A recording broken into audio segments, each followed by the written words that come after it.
Dan inilah tampang-tampang para DC tersebut. Halo semuanya, kembali lagi di channel Raja Galba ya. Nah, di video kali ini saya ingin menginfokan kepada Anda, jangan pernah tergiur dengan penawaran-penawaran dari DC pinjol ya. Bukan penawaran pemotongan denda, bukan penawaran penghapusan denda, bunga, bayar pokoknya saja, bukan. Tapi penawaran sewa jasa nomor WhatsApp Anda. Ya, di sini ya. Di Facebook Raja Galba ya, ada DC yang posting ya. Dia bilang nih sewa WA bisnis yang aktif buat disewa spam promosi marketing. Ini bukan hanya spam promosi marketing saja, tapi penagihan juga gitu ya. Nah, kok DC berani gitu ya post di Raja Galba seperti ini? Nah, ada alasan di baliknya. Nah, jadi sebenarnya DC itu tidak benar-benar menagih Anda guys sebenarnya. Kalau kita mau menyadari gitu ya, DC itu tidak benar-benar menagih sebenarnya ya. Hanya saja karena mereka itu kerja jadi DC gitu kan ya, makanya mereka menagih gitu. Padahal mah nggak ada yang mau jadi penagih hutang itu. Ya tidak ada, itu hanya karena yang nggak ada kerjaan lagi gitu loh ya. Nah, dari sini juga kita bisa lihat bahwa WA dari DC pinjol itu sudah ke-banned duluan sama WhatsApp, sama Mark Zuckerberg itu yang punya WhatsApp Meta itu. Kenapa mereka pengen sewa WA bisnis Anda? Karena nomor-nomor baru yang langsung dipakai untuk menagih spam penagihan, spam marketing, ya itu langsung ke-banned guys. Ya ke-banned semua itu langsung. Ya nggak bisa dipakai terus-terusan. Nah, butuh WA yang sudah lama aktif, yang sudah terpercaya, yang tidak pernah spam. Ketika dipakai spam, masih bisa. Makanya sangat penting sekali untuk Anda mengaktifkan pengaturan WA yang menolak spam WA itu. Ya, ada di video saya itu. Ya, cari saja cara setting WA gitu kan ya. Nah, kita dari sini juga kita tahu bahwa pinjol itu lemah. Ya, sangat lemah sekali. Mereka saking lemahnya, saking seringnya di-banned oleh WA, mereka itu butuh kita. Ya kan? Pinjol butuh kita. Pinjol butuh masyarakat Indonesia untuk untung. Ya, kita bayar, ya kan, kita bayar bunga, kita bayar dendanya gitu kan ya. Lalu pinjol butuh kita lagi, ya kan, untuk menagih, ya kan. Lalu pinjol itu butuh kita, ya kan, untuk galbay agar asuransinya itu cair. Jadi pinjol itu sebenarnya yang butuh itu pinjolnya guys. Kita telah didoktrin oleh OJK, oleh buzzer, oleh pinjol bahwa kitalah yang harus sengsara, yang harus tunduk kepada pinjol-pinjol tersebut. Ya kurang ajar buzzer itu memang. Ya, banyak sekali korban-korban ya orang Indonesia yang terjerat di pinjol itu sampai melakukan hal-hal yang tidak diinginkan. Gitu. Oke, nah di sini dia bilang rate per chat 450 sampai 550 perak slow. Rate sewa per jam 1 jam 350.000, berlaku spam cepat, kelipatan dan lain-lain. Bohong. Ya. Bohong ini nih begini nih ya.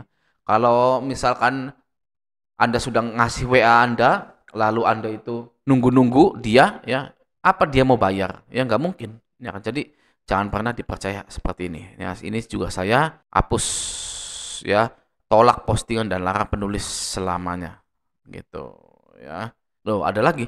Cari WA bisnis ginian, gua beli fiturnya WA masih bisa pakai lagi sistem caranya PM gitu kan ya. Ini itu karena mereka itu butuh untuk nagih kita, guys. Gitu ya, kurang ajar ya. Oke, nah, ada yang begini ya. Tutup utangmu di semua aplikasi gas tipis-tipis bos, merapat siap bantu, tutup lubang tolakan atau busuk merapat jauh sistem pandu dekat COD minta minat inbox WA sekian gitu ya. Heran ya, ada orang yang terjerat di pinjol ya kan, terus ada orang baik yang mau nutup utang kalian. Siapa itu orangnya?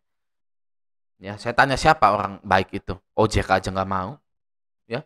OJK apakah mau menutup utang kalian ya? Jelas-jelas OJK itu tidak membenarkan adanya pemutihan hutang di pinjol. Nih ya, seperti ini.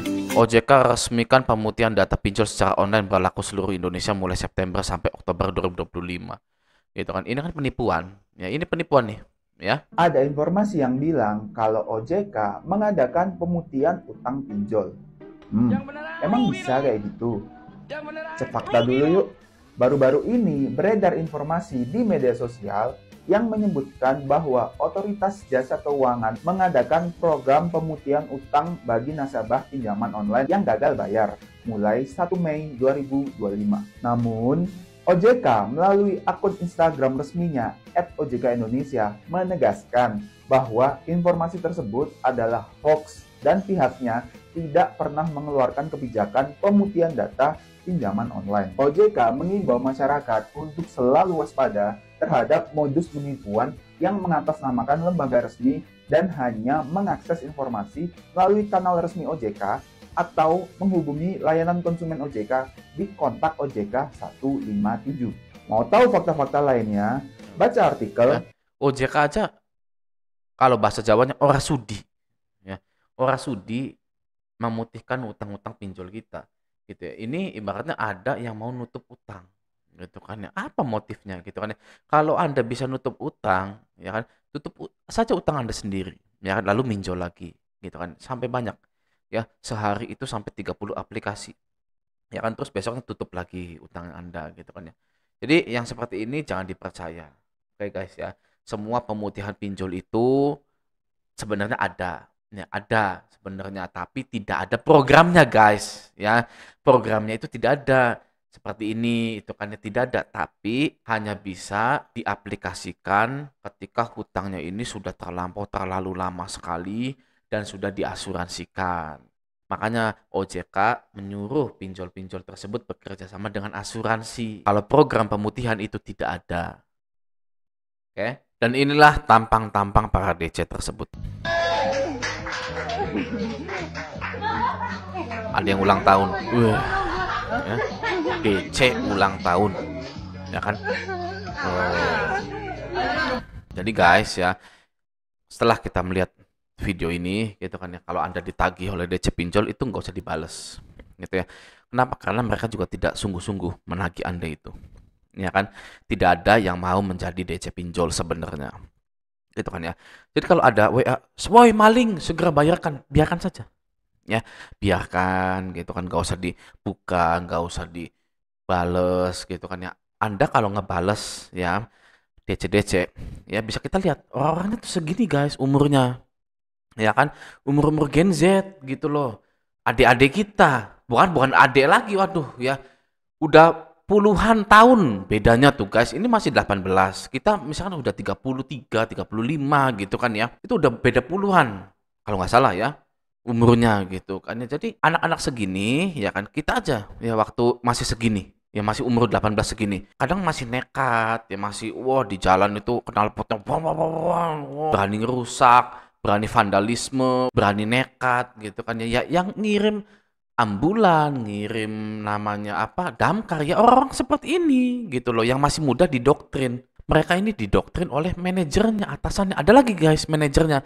Manajernya tuh sumuran sekitar-kitaan gitu, 30, 40 gitu. Ngedoktrin segini-gini. Ayo, yang nakal, pinjol yang apa, nasabah yang nakal, kirim ambulan, kirim damkar. Udah nggak peduli. Nanti kalau misalkan ada yang ditangkap, ya kan, yang ditangkap yang ini ya, bos pinjolnya mah ya ke luar negeri gitu kan, atau keluar kota dulu. Nanti kalau sudah aman balik lagi gitu. Yang ditangkapnya sih yang begini-begini. Gitu ya. Jadi jangan pernah terpancing dengan DC tersebut ya. DC juga masih manusia, bukan setan, tidak ada yang perlu ditakuti. Oke? Nah, semoga video ini bermanfaat. Sampai jumpa di video selanjutnya.